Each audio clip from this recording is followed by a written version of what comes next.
Hello and welcome to our webcast.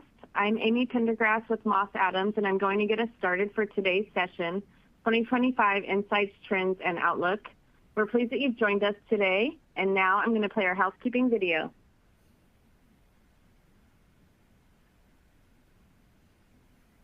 Welcome and thanks for joining us. Moss Adams webcasts are designed to help elevate your business performance. Transform your future for the better with advisory solutions tailored to your vision and supported by our collective technical resources. Our presentation will start in a few moments.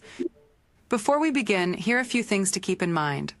You can customize how you both view our presentation and interact with the presenter. For better viewing, close all other applications and turn up your speaker volume.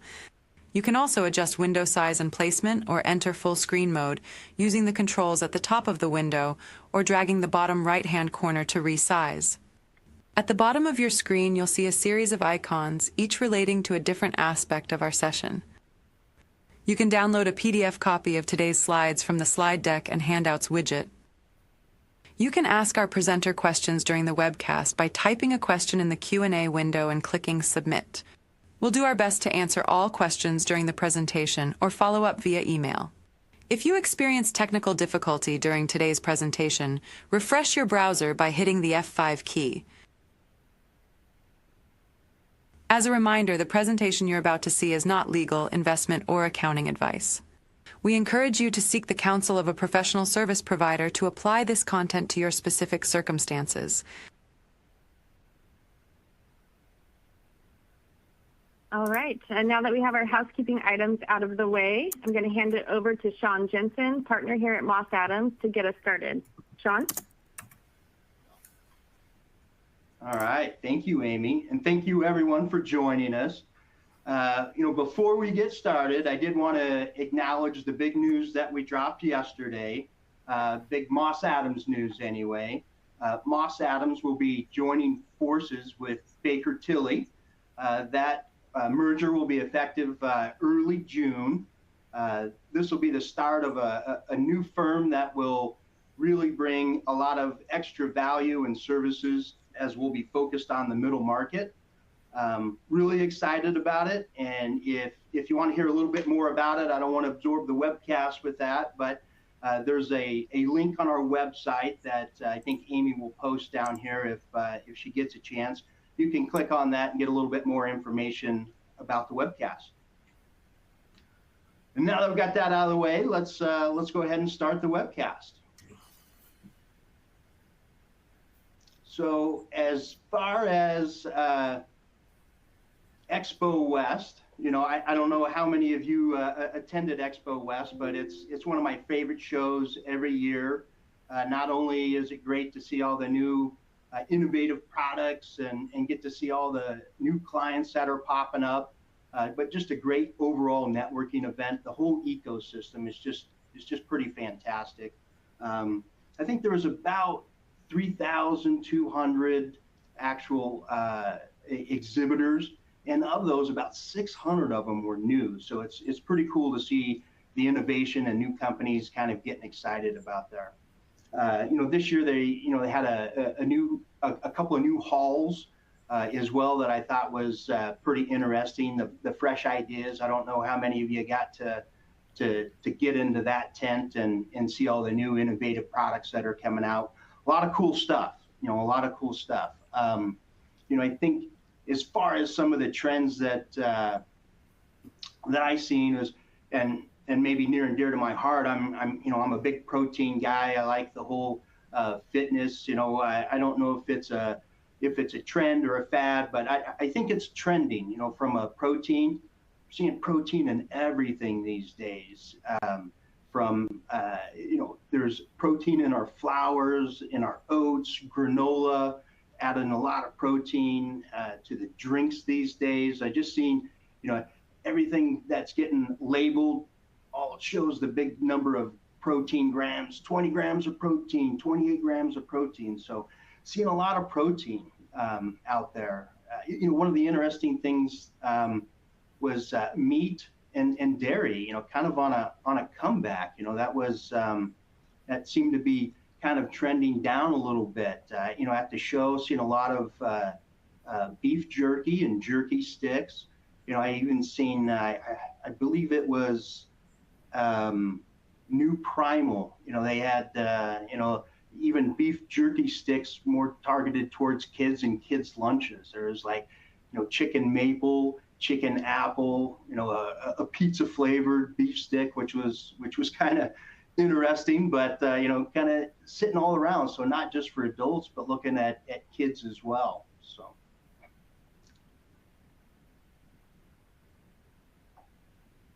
It's, the other thing, was soda pop. I guess you could say soda. I would just say beverages in general. What I found interesting was Slice, launching a new product there. LaCroix was launching a new product there. So you're seeing these large CPG companies showing up to the shows where maybe in past years, these larger CPG companies weren't really there, but you can see they're even changing and not just buying new companies, but now developing their own products and launching them, right? So that was an interesting change for me as well. I think another overall theme that I found was hydration. So all different kinds of waters. There was a lot of your normal ones. The liquid death, that's always a favorite of mine. And they've been there for many years. But there was a lot of new beverage or water drinks and hydration as well. And not only just in, call it a 6-pack form, or a can form or a container form, but also in, I'd call it multi-use packages. So in powder form, liquid IV and these other ones. So a lot of focus on hydration in a multi-use pack, kind of getting away from maybe the disposable, even a recyclable container, but really using a sustainable packaging, saying, use the powder, put it into your hydro flask or, or your normal water bottle. So hydration, another big area that I seen floating around there.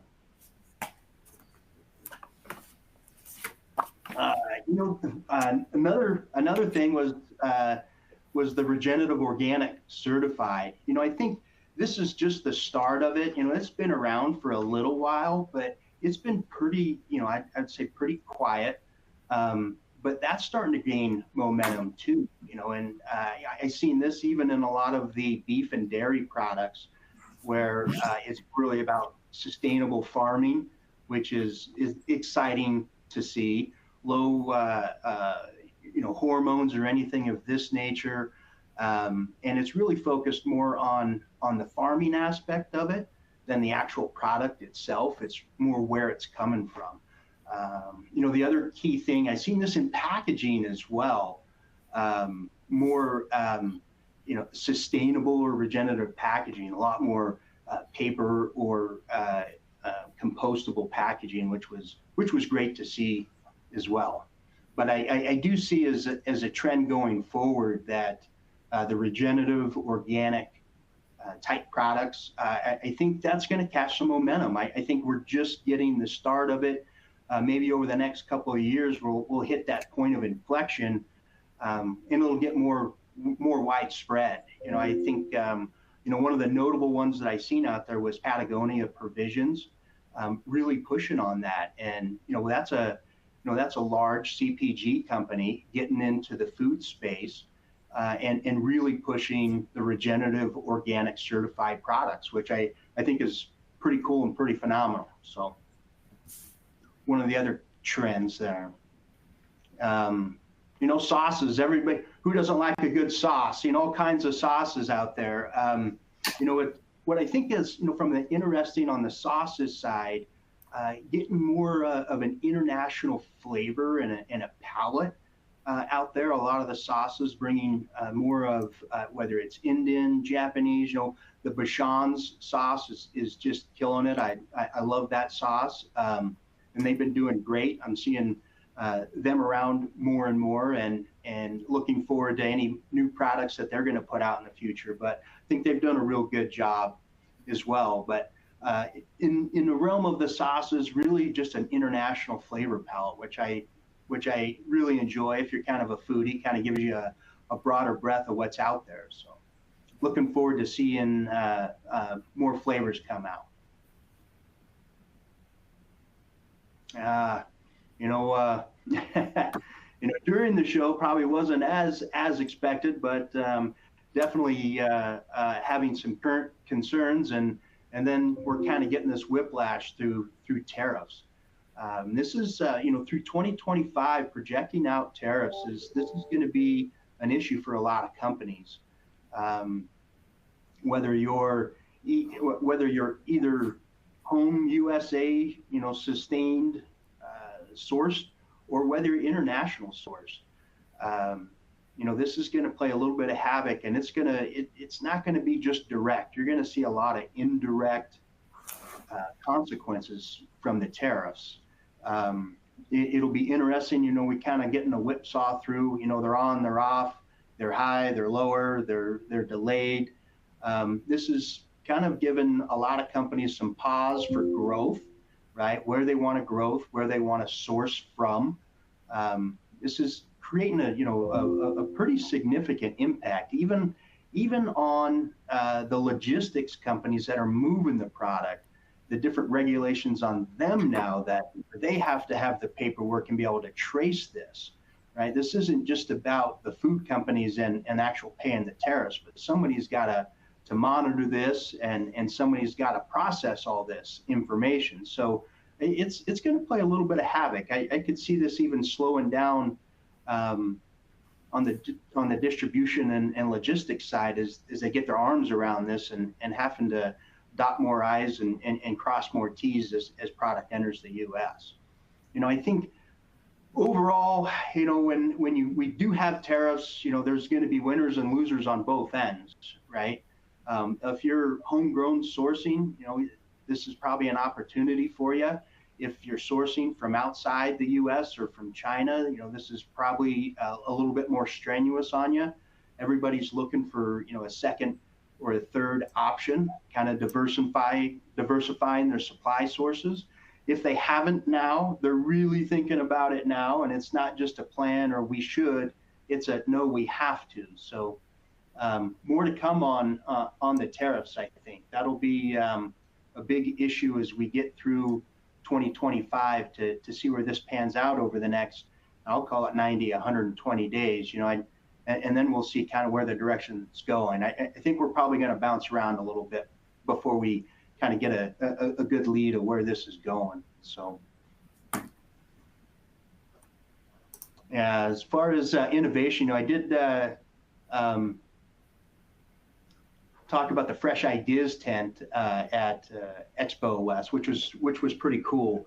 I think the other thing on the innovation side is more of a wellness. I mean, there was a functional beverage, and I think it was in Hall C. There was a whole area for functional wellness beverages. I think that speaks volumes as to where we're going. The health and wellness trend, it's here. I think it's starting to hit that inflection point. I think over the next year or two, you'll see a more significant inflection on the focus of health and wellness for sure.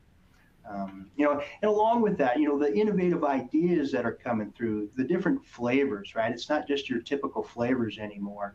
Even with the waters, seeing more herbal or different flavors that you haven't really had before. It's not just your typical, chocolate, vanilla, or berry flavors. You're starting to get herbs, sages, right? Rosemary. You're getting all different kinds of flavors that are hitting the beverage world, which I think is kind of cool too. I didn't want to mention the plant-based proteins and an innovation side. We talked a little bit earlier about meat and dairy kind of making maybe I don't want to say a comeback, but definitely a little bit more strength in the market. But plant-based proteins are not out at this point. I think they've hit a big innovation cycle. They're figuring out what works, what's not working. And I think there's more to come on the plant-based side as well. I think it'll probably start to change a little bit. As meat makes the comeback, I think the plant-based proteins trying to mimic meat, that may subside a bit. And I think you'll just get into plant-based proteins as people kind of lock onto that idea. It doesn't have to look like meat, taste like meat to be a good plant-based protein. Same thing with the dairy substitutes, if you will. I think there's a lot more innovation coming our way in the plant-based proteins, but I don't think they're going to be going after, looking at tasting like meat or dairy products. I think they'll sit on their own as plant-based proteins, and people will be buying them for that specific purpose versus a substitute, if you will. But that's just my personal opinion as we're starting to, try to hit that next life cycle of plant-based proteins.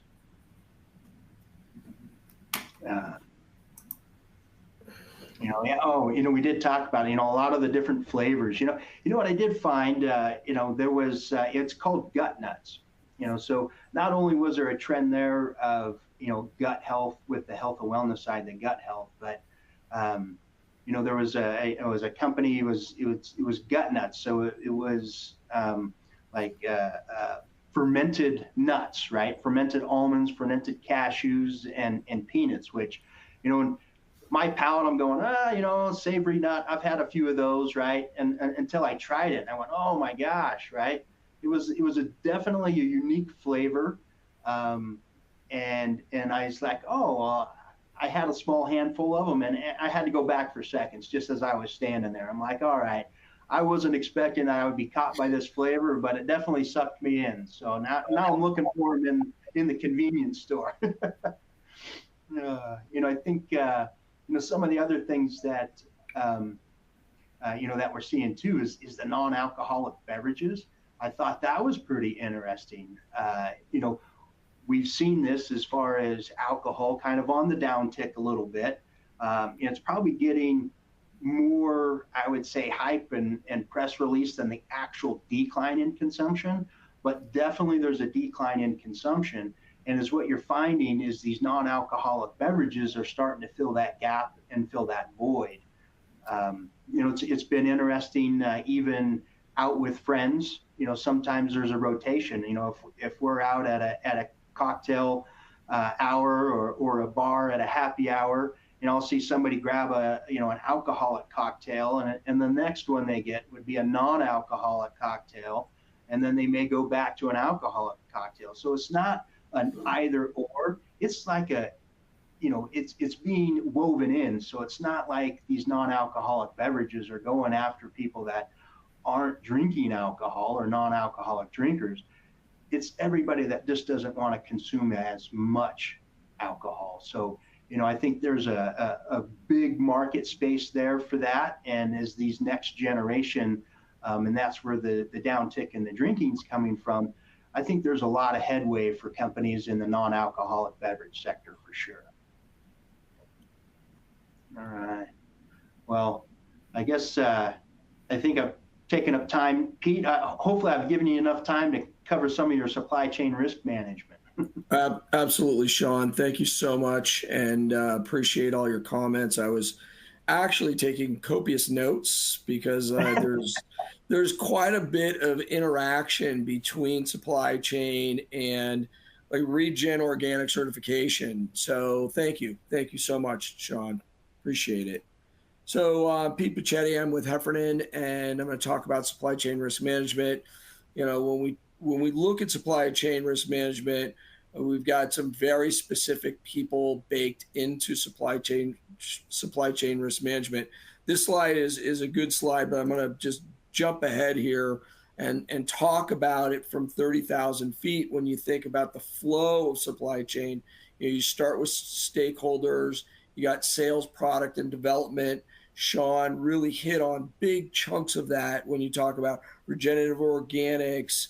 You talk about packaging and sourcing and all of the new changes that are actually occurring in the market. So one of the things that's happening right now is that here in Northern California, you have wineries that are actually producing wine in cardboard bottles. So they're manufacturing the cardboard, they're sourcing the cardboard and then pressing it and manufacturing it right there on site, and then pouring the wine. And of course, it's a screw top. It's not a cork base, but we all know that screw top can be just as good as cork base. And on the other thing about that is that when you look at sales, product development, and procurement, we've already had boxed water in our supply chain for almost a decade, over 5 years, and we've all been buying it. Right? We're in an airport. We're buying boxed water. We're buying boxed water at the house.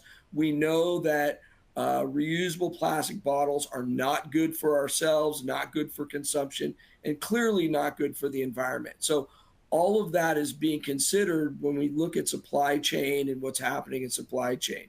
Manufacturing. So manufacturing is, I can't believe these words are going to come out of my mouth, but the tariffs might not be too bad for manufacturing domestically. Many of our manufacturers do not manufacture at capacity. We currently at Heffernan are talking to many clients that are either producing products at a co-man or producing products themselves, and they know that their facilities are not at capacity. Will these tariffs probably force our own domestic internal manufacturers to ramp up and start to produce at capacity? Absolutely, especially in CPG consumables. I don't want to talk about durables because really we specialize in consumables here at Heffernan. So, there's all types of manufacturing from farming, so almonds, walnuts, berries. So you've got row and crop that need to ramp up and can be manufactured at capacity. You've got canned goods, bottled goods, fresh goods that are leafy greens that definitely can be manufactured at capacity. And you don't have to source those commodities from Mexico, South America, Australia, of course, China, Southeast Asia, and then Canada. So we get a lot of material from Canada. And one of the things that we get from Canada that people don't really talk about very much is that we do get quite a bit of pork and beef from Canada. So, and then of course, avian bird flu is forcing us to change how we process livestock. So that's all happening exponentially as the tariffs are leveled. So the stakeholders in this, we're all stakeholders in this, right? So of course you've got investors, private equity, bank, et cetera. But, Moss Adams, Heffernan Insurance, attorneys, local banks. We saw what happened with Silicon Valley Bank and then First Republic. We don't like to see those things, but it is creating a void where smaller financial institutions are coming back into the system or being more identified in the system. And even in downtown San Francisco, I can tell you that those spaces that were previously occupied by Silicon Valley Bank or First Republic are being occupied by financial institutions that were already there, but in the market, but now they've got some retail space to show their wares and to see people front and center. We talked a lot about product development and dairy substitutes. Shawn, thank you so much. Plant-based proteins, dairy substitutes. I could not agree more with Shawn. We had a few plant-based protein meat substitutes within our portfolio here at Heffernan that really never did take off. So this whole idea that we've got to get it to taste like bacon or chicken, it doesn't always have to be that way. So I think with the tariffs, with the changing appetite with Gen Zs and Gen Ys, we talk about non-alcoholic beverages, plant-based proteins, non-meat plant-based proteins are going to be a big deal, and they're going to take off. So I believe next year at Expo West 26, we're going to see more plant-based proteins and more dairy substitutes. granted, we have seen a ton of beverages, right? Spins has been telling us for the last 18 to 24 months that beverages are the leading edge of development within CPG consumables. So what else is going to churn into that wake and say, okay, what else can we do besides a beverage? Because this space is very crowded right now. So Shawn talked about that in all of those, Popple and all the sodas and all the waters that are out there, that space is very crowded. And what we see is product development changing. And one of those changes is non-alcoholic beverages. So non-alcoholic beverages, because of Gen Z, because of Gen Y, those are the consumers. They're not me. They're not baby boomers that they're focused in on. And what we did see last year in 2024 was a downturn in consumption of wine by almost 20%. And that was really because of Gen Z and Gen Y. They were just like, you know what, we're not drinking wine anymore. We're gonna try something else. So back to beverage, there's going to be product development there, and that's going to be a good thing for the consumer and for the industry, because it's going to drive innovation, and it goes back to stakeholders, to private equity, to angel investors, to banks, financial institutions. They will find a way to bring money into this pipeline, so there will be new products next year. So that I'm talking a little bit about this in this slide. I was teaching a class at Santa Clara University last week, and I thought that this was relevant, and it is relevant, because when you talk about changes in development and supply chain, one of the things that came up for us as insurance brokers and risk managers is that, what do you do with a product like Duraflame that is basically being sourced out of the market? So it's being pushed out of the market because all new homes that are being built today are not built with fire burning fireplaces. They're just, our cooktops are changing, our ovens are changing. All homes today in California, not all, but most homes today in California have a 220 charger built into them for an electric vehicle. That was unheard of. But a company like Duraflame, they're really being forced out of a market, especially here in California, when you don't have fireplaces anymore. What do? So they're diversifying, right? So they started their own fund. They've got their own private equity. They are investing in CPG consumables. They're also investing in some durable goods, but their product is changing. In Valley Ranch sold, 30 years ago for what was it, $70 million or some crazy number. But that brand has been doing over $100 million in new sales every year. And that product continues to develop and change over the years. And then back to what Shawn was talking about, Olipop, sodas, et cetera. And then my friends at Marin Mountain Bike, they're sort of taking a hit right now because of tariffs. But that product is also changing because more e-bikes are being sold today as a durable good than ever before. So what we're seeing is, and I saw this just on Easter 2 days ago in Petaluma, where these 2 5-year-olds were on a little mini e-bike running up and down the street. 2 5-year-olds with helmets on. I'm like, it blew me away. I should have taken a picture of it. So development is changed, products are changing, supply chains are changing, and we're moving through it. It's a bit of a hiccup right now because of tariffs, but American ingenuity and innovation is going to find a way through it. We know it. Procurement and manufacturing, procurement's tough. That is where we're going to struggle. We're not going to struggle with the innovation piece, but we are going to struggle with the procurement and the manufacturing, because we don't really have a trained workforce internally in this country, and we need to start training kids right out of high school or in high school to work machinery and equipment. And they haven't been. And that's one thing that states and counties and cities, they're going to do the work, right? Even though Washington is pushing this down on us, it's the local communities that are going to start doing this work and bringing these jobs and training these individuals to help us in procurement and manufacturing.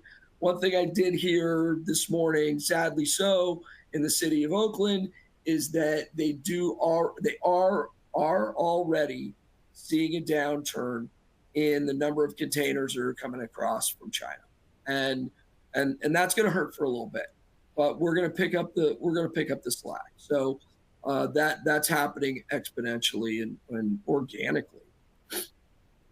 Logistics and warehouse, basically the same thing. There's a lot of risk in logistics and warehouse and in manufacturing procurement, tons of risk. But, if I could just talk about insurance for a hot second, is that the insurance marketplace is extremely nimble. There's really two marketplaces in insurance. There's the retail marketplace. You see Liberty, Travelers, Allianz, Zurich, etc. That's the retail marketplace. All of those insurance companies I just mentioned also have markets in the surplus lines marketplace where products are developed. So never think that you can't find insurance products for your innovative ideas. They're out there. Thank you so much for your time today. Awesome. Well, thanks, Peter, and thanks for joining us, and thanks to the attendees for joining us as well. If you have any questions for Peter or I, don't hesitate to reach out. Our contact information is at the bottom of the slides there. So hope all is well, and have a great rest of the day. Thank you, Shawn.